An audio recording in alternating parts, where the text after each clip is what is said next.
The hospital never slept, but my body was dying for it. The fluorescent lights hummed endlessly, a pale imitation of daylight that clawed at my tired eyes until every blink felt like sandpaper.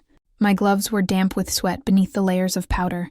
My shoes soaked in the faint stickiness of blood and disinfectant. My throat dry from hours of speaking through a mask that pressed grooves into my skin. 18 hours. 18 hours of chaos.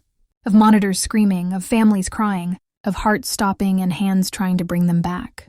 By the time my shift ended, I wasn't sure if I was walking or floating. My body had stopped belonging to me halfway through the night. My hands moved on their own, sutures, pressure, V's, while my mind drifted in and out like a flickering bulb. But somehow I made it through. I had saved some, lost others, carried more weight than anyone should in a single day. All I wanted was to collapse into my bed and let the silence swallow me whole.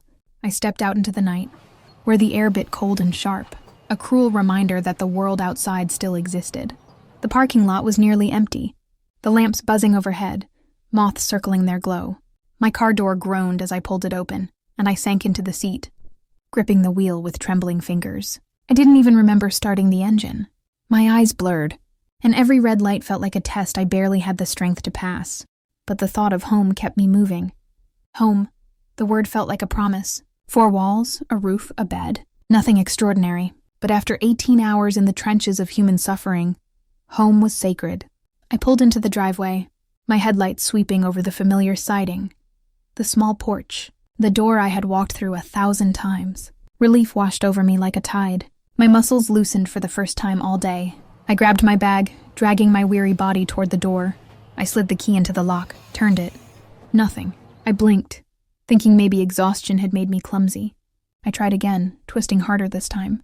The key refused to catch. Confused, I pulled it out and checked it under the porch light. Same key, same door. I shoved it in again, forcing it, but the lock resisted. My heart began to thud harder than it had in the ER. No, this couldn't be happening. I tried once more, the metal scraping uselessly. My breath quickened. I rattled the knob, pounded on the door, knocked with my fist until the sound echoed through the house. My chest burned. My voice cracked as I called out, each word torn from a throat that had already shouted itself raw in the hospital. No answer. I stepped back, staring at the door like it was a stranger. My pulse hammered in my temples. This was my house. My room, my bed, my sanctuary. The thought of being locked out clawed at my mind. Too unreal to process. I grabbed my phone with trembling hands, scrolling through contacts until I hit her number. It rang, once, twice, then a click. Her voice slid through the line like ice. Calm. Smooth. Mocking. She asked what I was doing there, as if I were a trespasser. She told me this wasn't my home anymore, that I had no place here, that I needed to stop clinging to things that weren't mine. Her tone dripped with satisfaction, with triumph. And then, just before the line went dead, she laughed. That laugh sliced me open deeper than any scalpel I had ever held. I stood frozen on the porch, the phone shaking in my hand, my ears ringing with the echo of her cruelty.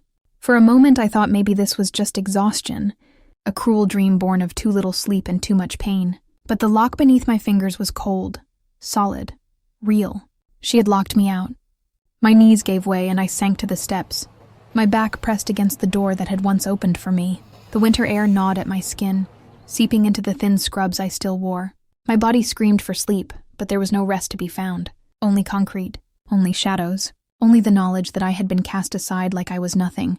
The hours crawled by. My breath came in clouds. My arms wrapped around myself for warmth. My head dropped forward, jerking awake every time exhaustion pulled me under. Tears burned hot in my eyes, but I swallowed them, choking on the bitter taste of humiliation. She had been waiting for this moment, savoring it, sharpening it like a knife, and she had chosen the night I was weakest to drive it into me. But as the hours stretched, something inside me shifted. Beneath the exhaustion, beneath the despair, a cold fire began to flicker. She thought she had broken me. She thought the locked door was the end of me. But she had underestimated the kind of strength forged in 18-hour shifts, in sleepless nights, in the fight to keep strangers alive when every second mattered. She thought she had won. But I wasn't broken, not yet. The morning after, I dragged myself from the porch like a ghost. My body ached from the cold, my head heavy from the weight of sleeplessness. The sun rose without mercy, pouring light over the house that no longer belonged to me. I stood on the curb, clutching my bag, my eyes burning as I watched curtains twitch from the inside. I knew she was there, watching, gloating. I didn't knock again. Instead, I walked. My legs felt like lead, each step harder than the last. But moving was easier than standing still. Standing meant acknowledging what had been taken from me. Walking meant I still had somewhere to go, even if it wasn't true. By the time I reached the hospital, I had less than an hour before my next shift. I changed in the locker room, splashing cold water on my face, staring at my reflection. Hollow eyes, pale skin, the faint trembling of a body pushed too far. I forced my mouth into something that resembled a smile. The kind patients trusted, the kind colleagues didn't question, and I walked back into the battlefield of sickness and death, as though nothing had happened. But every beep of a monitor, every desperate hand gripping mine, reminded me that I had no place to collapse. I kept moving because if I stopped, the weight of my own life would crush me. That night, I didn't go home. I couldn't. The house that had been my shelter was now my enemy.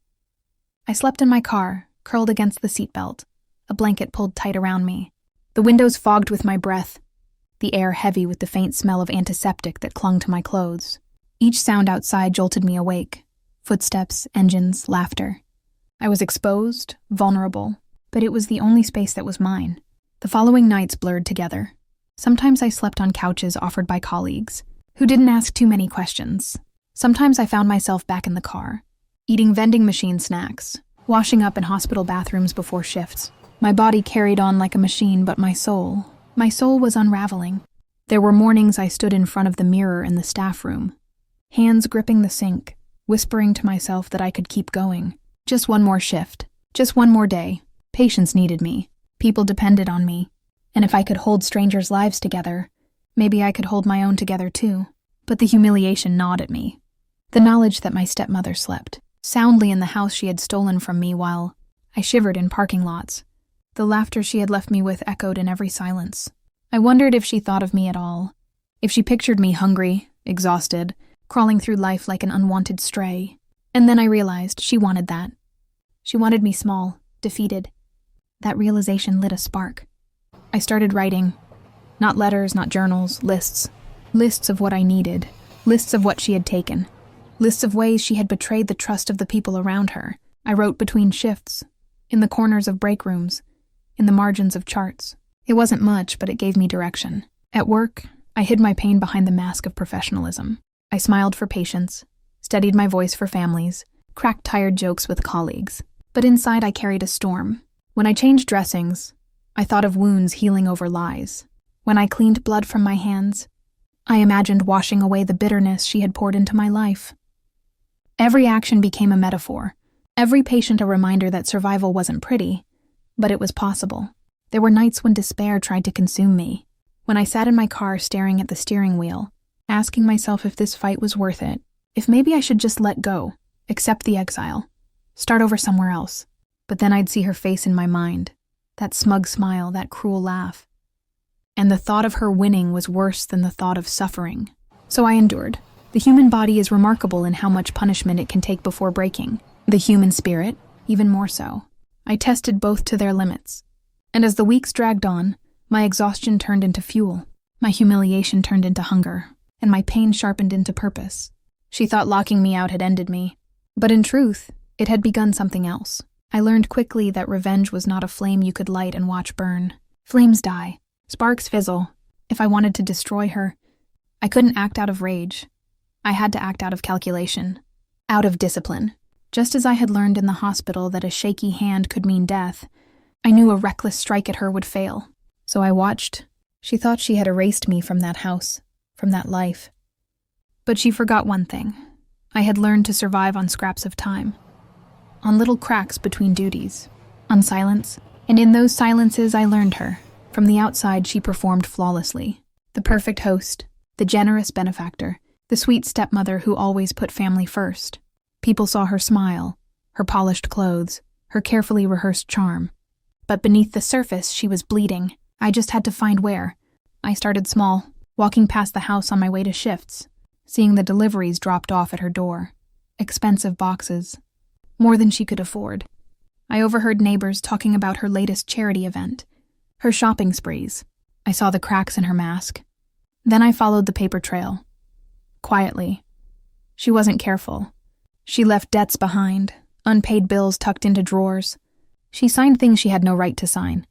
I knew where she went when she wanted to look important, which banks she visited, which offices she pretended to control. I became a shadow in her periphery, never seen but always watching. At work, I used my breaks to make calls, to pull threads that unraveled more than she ever expected.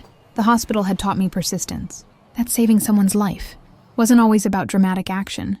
It was about patience, monitoring vitals, waiting for the exact moment when the body was weakest, then acting with precision. I treated her no differently. Meanwhile, my own life demanded everything from me. Long shifts, sleepless nights, meals that barely filled me. My body screamed for relief, but my spirit clung to the thought of justice. I told myself that if I could survive nights on cold concrete, I could survive this war of silence. There were moments when I doubted myself, when I thought maybe revenge wasn't worth it, that I should just move on. But then I'd remember her laughter on the phone, that cruel sound ringing in my ear as I sat outside the locked door like a beggar. That memory was a wound that refused to heal, and I couldn't let it. I wouldn't. So I doubled down. I talked to people she had wronged, people she thought had forgotten her sins. They hadn't. Their stories painted a picture of a woman who built her throne on lies. I documented everything. Every receipt, every witness, every piece of evidence that showed she was not the queen she pretended to be, but a fraud wearing a stolen crown.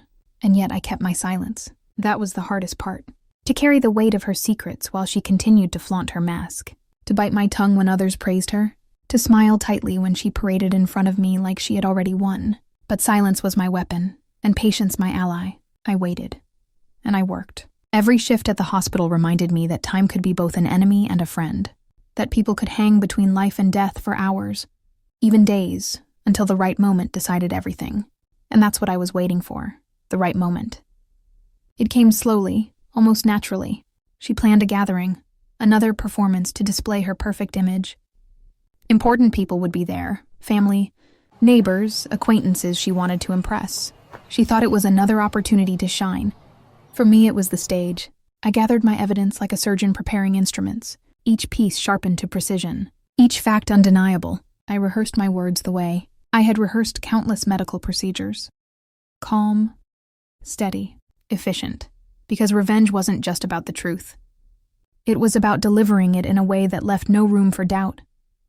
When the day came, I dressed simply, blending into the background. I walked into that house, the house that had once been mine, as though I belonged there. And in a way, I did. My steps were steady.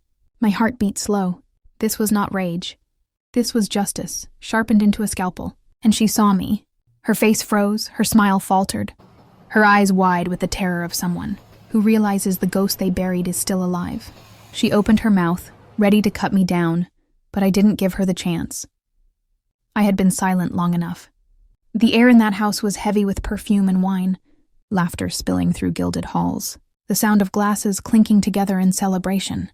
Every detail was designed to showcase her perfection, the polished floors, the perfectly arranged table, the soft music that floated like a charm spell over the guests. She moved through the room like a queen among loyal subjects, her smile sharp enough to cut glass. But the moment she saw me, that smile cracked. Her hand, holding a glass, trembled just slightly, though she masked it with a quick sip. Her eyes locked on mine, widening, searching for answers she couldn't find. I could see the calculations racing behind them. Why was I here?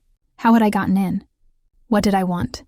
She opened her mouth, ready to command me out, ready to twist the story as she always did. But this time I didn't let her speak. My voice was calm, steady. Years in the hospital had taught me how to keep composure. When lives were hanging by a thread, I spoke the way I would read a medical chart, precise and cold. I told them about the debts, the bills that had gone unpaid while she pretended generosity, the loans she had taken under false pretenses, the forged signatures, the manipulations, the trail of rot she left behind in her climb to appear untouchable.